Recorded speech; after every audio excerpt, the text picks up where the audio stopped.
Selamat sore semuanya, perkenalkan nama saya Nurlina Putar dari program studi D3 Perpajakan Fakultas Ekonomi dan Bisnis Universitas Jambi. Di video kali ini saya akan membahas mengenai konsep pencatatan dari kewajiban jangka panjang dan ekuitas.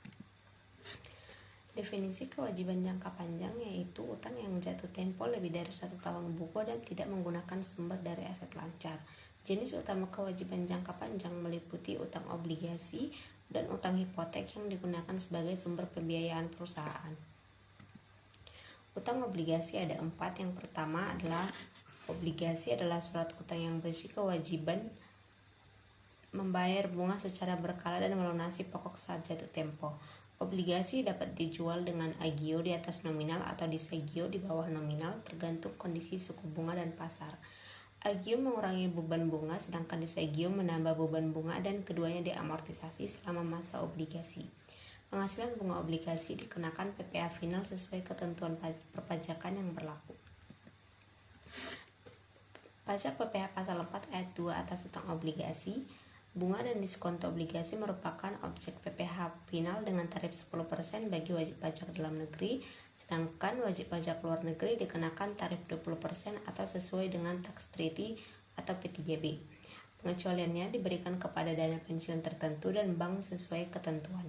Pemotongan pajak dilakukan oleh penerbit obligasi atau pihak perantara seperti kustodian dan perusahaan efek. Utang hipotek yaitu pinjaman jangka panjang yang umumnya digunakan untuk pembelian tanah dan bangunan. Tidak memiliki agio atau disagio seperti obligasi dan biasanya memiliki bunga tetap. Biaya terkait hipotek umumnya langsung dibebankan pada periode berjalan. Pencatatan PPh final atas obligasi. Pada PPh pasal 4 ayat 2 atas bunga obligasi yang bersifat final dan tidak dapat dikreditkan dalam perhitungan pajak tahunan.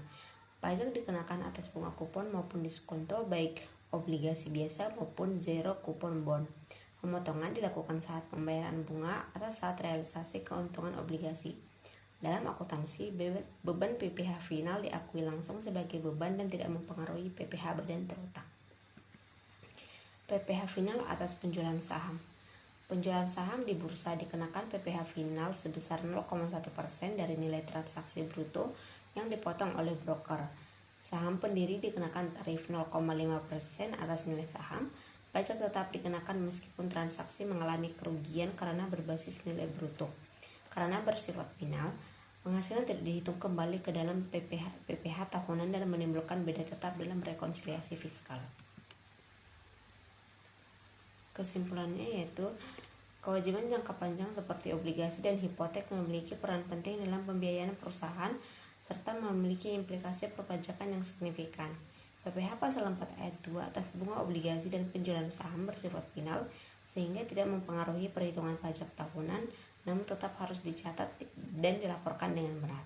Oleh karena itu, pemahaman yang tepat mengenai pencatatan dan perlakuan pajak akan membantu perusahaan dan menghasilkan laporan keuangan yang akurat dan memenuhi ketentuan perpajakan yang berlaku.